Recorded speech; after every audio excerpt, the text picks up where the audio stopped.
Ghana, stories from Eastern Province, Zambia. Episode 8, Yoga Zambia.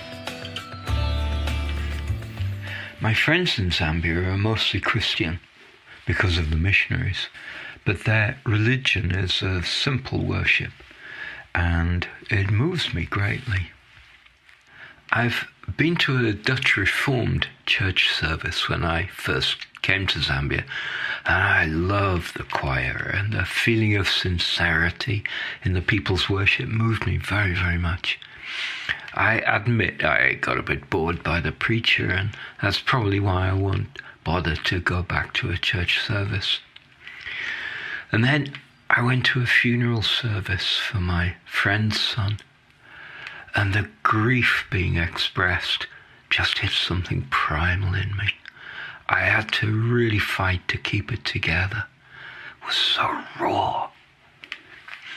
When Alice has talked about her religion, it has changed my understanding completely. I probably had a disrespect for Christianity, to be honest, because of getting dragged to church as a young boy and having to listen to a man in a long black dress talking. I had no clue about what, when I should have been out in the sunshine playing, and people singing dirgy songs.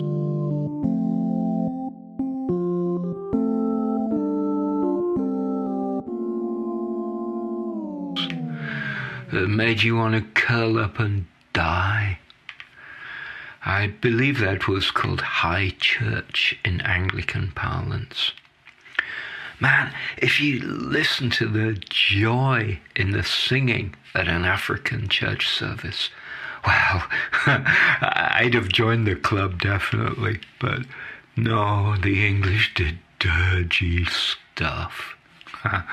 Whatever.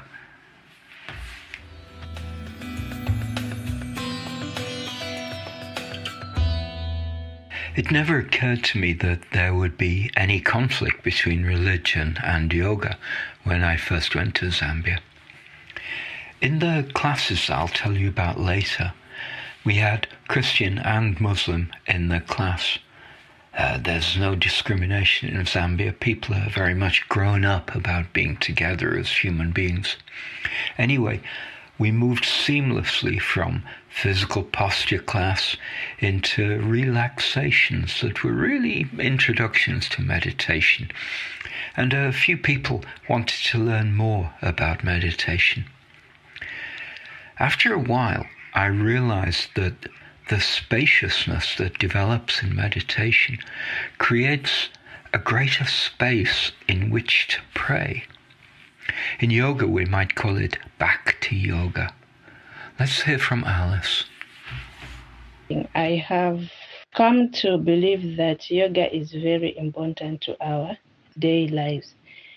It teaches us on how to look after our bodies, on how to deal with different situations which we face in our daily lives, like in physical, mental, and emotional situations. For example, when we are doing meditation, which for me it is a practice which an individual uses some techniques to bring attention and awareness to our body and mind. By doing so, you can achieve the mental clear and emotional calm. Sometimes it gives way to look at things that causes stress and how to manage that stress. It makes me to be self-aware. Meditation, I can say, like, it helps a Christian to grow and believe deep in his or her relationship with God, because when we meditate as Christian, we connect with God. Because it is believed that prayer and meditation can be very similar to each other. When doing meditation, we can gain a better understanding of God. We can receive guidance and directions, and find peace for our souls.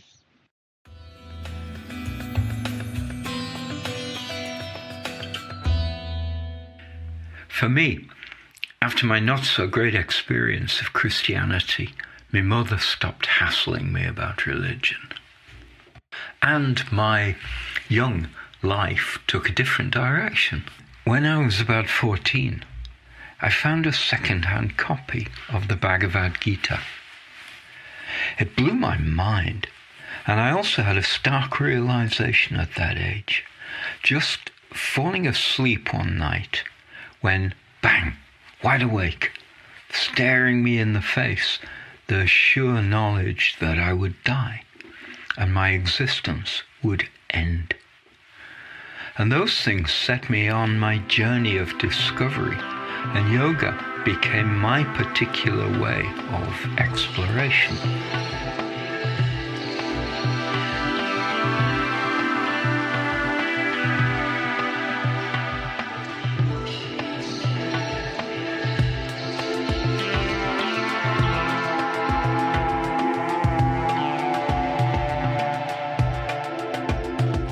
A lot of people hear the word yoga and think of fairly strenuous physical work involving putting the body in unusual positions while dressed in lycra. But classes in hatha yoga, physical postures, are very common now all over the world, and with interesting variations such as hot yoga, cold yoga, just ever so slightly warm yoga, and then the animals come in. Those of you who haven't heard of this, you may not believe me, but people do have animals in their yoga classes just kind of marauding around. Things like llamas. Can you imagine? Llama yoga. Now, I have a theory how this started. Someone wanted to get a Tibetan lama. They're like Buddhist monks, because that would bring a nice peaceful vibe to the class, having this person sat in the corner. And they asked a friend who said, yes, I can bring a llama along, not realizing that the friend meant one of the creatures that clambers around in the Andes mountain eating rocks. And it became fashionable to have them hanging around in your garden. So this person had one of these creatures in their field, and they brought them along, and, it was just an awful mistake. And that's how it all started, all this animal business. Anyway, llamas are really quite bad-tempered creatures. Yeah, so that'd keep you on your toes, add a nice sort of little frisson of stress to the class. Goat yoga, cuddly rabbit yoga, dolphin yoga, and lion yoga, although there's nobody left teaching that one now because they all got eaten. Now, I mentioned that when I was first at the lodge in Eastern Province, if it was not raining first thing, I was there in the rainy season, I'd do my early morning physical yoga practices on the little patio under the tree of the blue lizard. People saw me, asked about it, wanted to join me, and in 2 shakes of a lamb's tail we had yoga classes going. Some even wanted to join me for meditation afterwards, so I introduced them to that aspect of yoga also. When the director of the lodge sacked Annie, one of our teachers, for questioning the director's integrity, then the other teacher, Alice, walked out in sympathy, and we had no yoga classes anymore in the 9 months of the year when I was back in the UK. So we fundraised and built a yoga hall on Alice's compound. The whole story is on the website ulingana.com if you're interested. I think back to that time because all the people who came to classes at the lodge didn't really follow up and come to our new yoga hall once it was built. They came at first, but gradually they stopped coming. There were undercurrents all the time at that lodge. In my opinion, it really was a most unhealthy environment. As Alice said in an earlier recording, people were cowed by the director and knew that their jobs hung on a thread of her whims any particular day. And as often happens in such a toxic environment, some people vied to become her favourites so their jobs were safe, and that led to an atmosphere of distrust. Maybe she stopped people coming to the new yoga hall, I don't know. But there were other factors. Some people didn't want to learn with Alice. Some people didn't want to learn with Jason. The crop growing season was nearly half the year when people had to work in the fields, and so on, until we were back to very few coming to classes. And that made me think, why did we go to all the effort? But then, when I saw how much Alice was getting benefit from doing yoga, and how she just seemed to effortlessly get whatever I was saying about yoga postures and also about meditation, it made me realize that even if it was all just for one person, it was worth all the effort.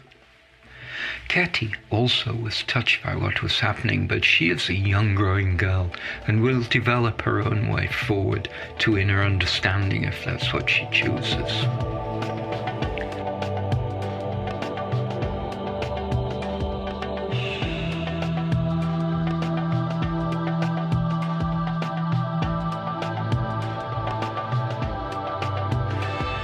Alice slowly started building up a new set of students.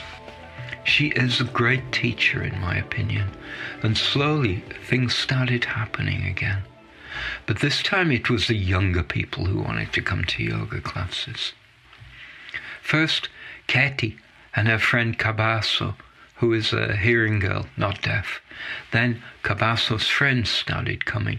Then gradually Alice had a class of girls from ages 8 through to 18, with the occasional older person. Whereas the people from the lodge would show up late, the girls always showed up early, swept the hall, laid out the mats, settled and ready when it was start time. Awesome. And then the boys started coming. Some just to giggle for a session or two like boys do, but some who really got into it, got it. And soon Alice had a loving and respectful bunch of students.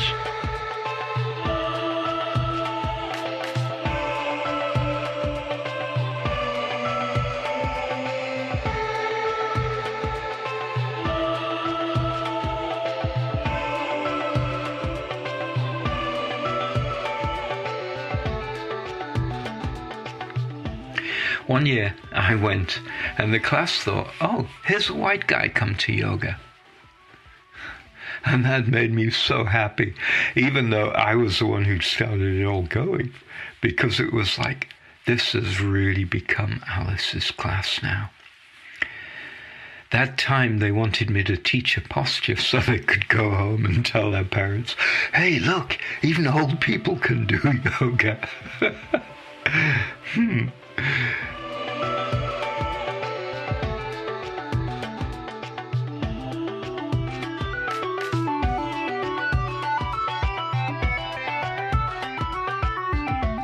There's lots of things that have shaped my idea when it comes to teaching the physical posture side of yoga. I practiced Chinese medicine for 25 years, and my acupuncture practice was mostly musculoskeletal. I worked in a big multidisciplinary alternative health practice, and the osteopaths influenced me greatly, adding to the physiology and anatomy I'd learned doing a bioscience degree at university. So all that stuff allowed me to understand so many things about movement, restriction of movement, how to release what I call holding patterns in muscle and fascia.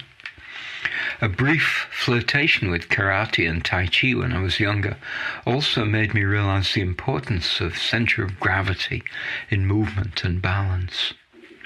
So much good stuff.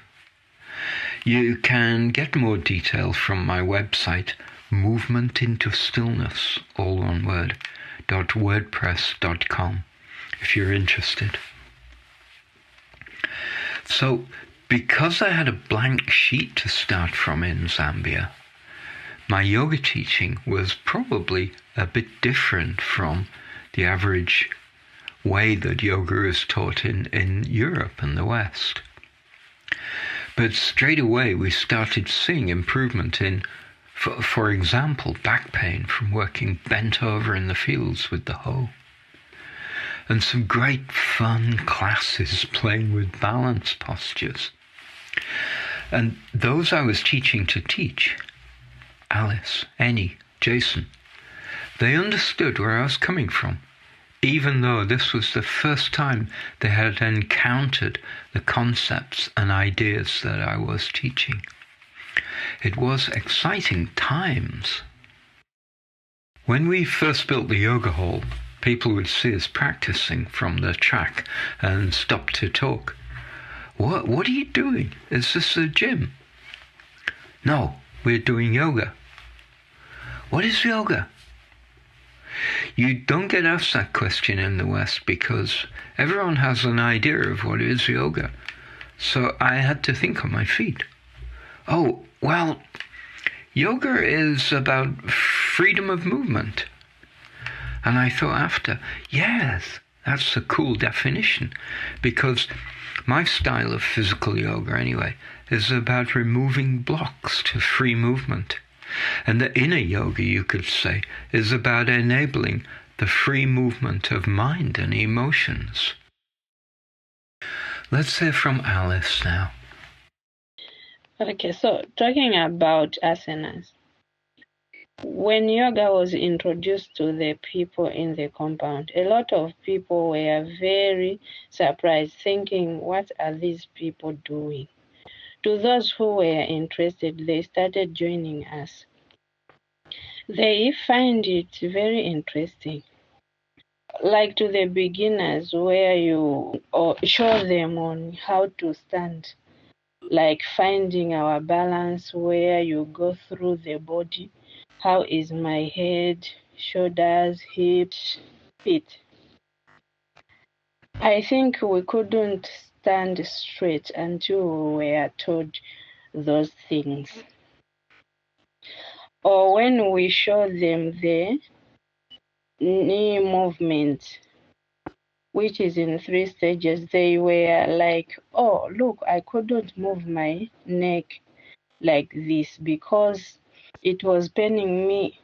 But now I could move it like this, without it hurting me. I'll just add in a couple of things here that Alice is talking about there, techniques that you might not be familiar with. And the first one about standing is using various points of around the center of gravity. And this is very much a sort of Tai Chi style exercise, but it works beautifully for yoga. For moving with grace and standing balanced, and also, of course, the balance postures. The second thing she's talking about is making movements in stages.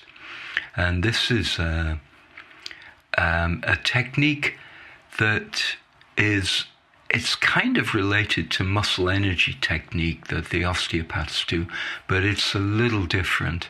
And it's using the fact that the stretch receptors in the muscles respond to being asked to work and then released in several stages. And it's a technique that I've found works brilliantly. Again, it's described more on my Movement into Stillness website.